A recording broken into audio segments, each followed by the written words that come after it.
Au commencement de l'univers, il y avait le noir, le froid, le vide.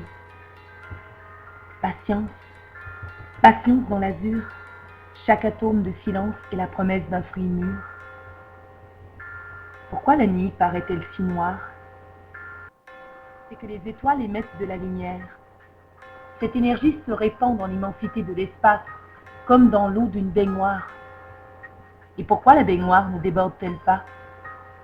Simplement parce que l'espace de cette baignoire devient chaque jour un peu plus grand. Pourquoi nous sommes ici, ainsi et non pas ailleurs autrement? Comment puis-je distinguer la musique du bruit? Le saviez-vous? Les sciences biologiques et astronomiques nous ont révélé l'époustouflant degré d'agencement et d'organisation matérielle et la quantité fantastique de réactions chimiques parfaitement synchronisées par des forces qui se cachent derrière les événements simples de la vie courante, comme la naissance d'une note de musique, d'un enfant ou d'une nouvelle étoile. Or, selon vous, qui est venu en premier? La force ou la structure? Ah, mais qui d'entre vous dit l'œuf? Qui dit la poule? Ni l'un ni l'autre. On peut simplement dire, là où il y a l'œuf, il y a la promesse de poule. Bien, là où il y a la poule, il y a la promesse d'œuf. Plus simplement encore, on peut conclure, la musique existe. Ce n'est pas du bruit que j'entends. Le saviez-vous? L'univers a une histoire dont nous ne sommes qu'une partie des protagonistes. Cessons de nous leurrer. Dans les coulisses de l'évolution s'activent des personnages qui sont autrement plus importants que nous. Ce sont le temps, l'espace, la matière, la force, l'énergie, le hasard, la constance. Oh, bien sûr, nous nous percevons comme les rois et les maîtres du royaume Circidor qui a émergé du grand île était une fois, mais voilà de quoi répondre tout de suite aux futiles questions que se posent les hommes. Qui sommes-nous? Quelle est notre valeur? Cela devrait nous rassurer de savoir que nous ne sommes rien de si important qu'il faille constamment tourner le regard vers nous. Vous n'êtes rien d'autre que de minuscules souris dans le ventre d'une montagne. En fait, la liste de nos primes ancêtres anéantit aujourd'hui la question des genres, des races et des territoires. Nous sommes absolument tous issus de particules élémentaires, atomiques, moléculaires. Il y a dans notre cosmos 1 milliard de photons lumineux pour chaque atome. Pourquoi ce nombre? Personne ne le sait. Il y a 2 variétés de matière. La matière dite ordinaire dont nous sommes issus, puis l'antimatière. Saviez-vous? Lorsqu'elles se rencontrent toutes les deux, elles s'altèrent entièrement. Elles se transforment en lumière. Et c'est grâce à cette lumière que nous pouvons observer le monde. Or, comme celle-ci met des millions, voire des milliards d'années à nous rejoindre, on peut chaque fois affirmer que la lumière nous permet de voir le passé. Le saviez-vous? Les objets les plus lointains visibles au télescope sont les quasars. Je les appelle ainsi car leur image ressemble à des étoiles proches, quasi stellaires. Certains quasars sont situés à 12 milliards d'années-lumière d'ici. Et la lueur qui nous en arrive nous informe donc sur la jeunesse de l'univers. Tout autour, notre regard plonge vers un passé lointain, tributaire de notre avenir. Nous observons depuis longtemps les galaxies s'éloigner les unes des autres. Ce mouvement d'expansion se poursuit depuis environ 15 milliards d'années. 15 milliards d'années, c'est l'âge de l'univers. Et vous, quel âge avez-vous? Nous avons 15 ans. L'univers a une histoire. L'espace est troué d'étoiles plus rayonnantes que notre Soleil. Et ces soleils sont les points d'ancrage de milliards de galaxies comme la nôtre. Des milliards de galaxies comme la nôtre. Ces galaxies se regroupent en amas. Ces amas s'assemblent en super-amas et entre chacun de ces super-amas, partout il y a du super-vide. Car chacune des étoiles est désespérément éloignée de la suivante. Sirius est à 8 années-lumière. 3 rois mages d'Orion sont à 1500 années-lumière. Et vers l'infini, plus loin encore.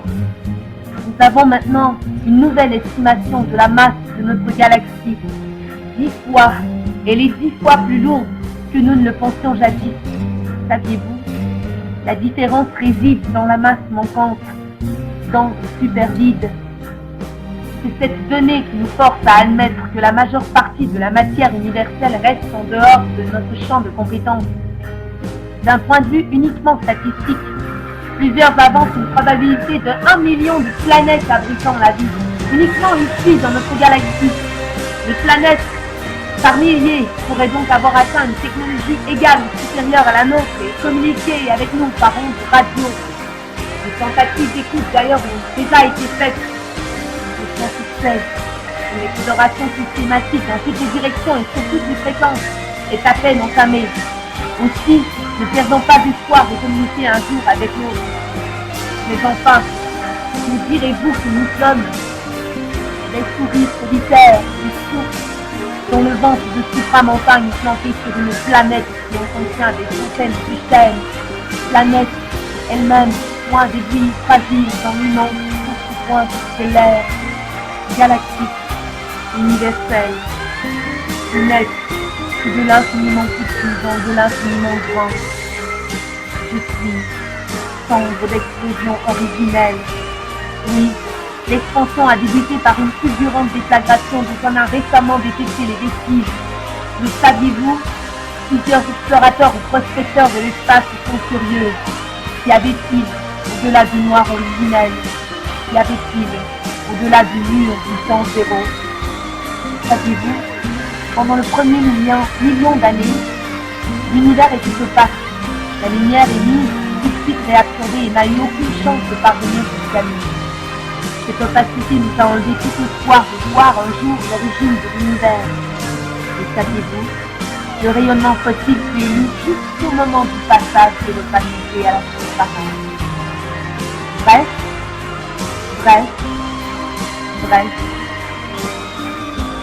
Nous ne savons rien de la principale constituante de l'univers et nous ne connaîtrons peut-être jamais son origine. Nous ne connaissons rien des fonds abyssaux. Nous ne savons pas vraiment comment l'énergie neurologique fonctionne dans nos caboches.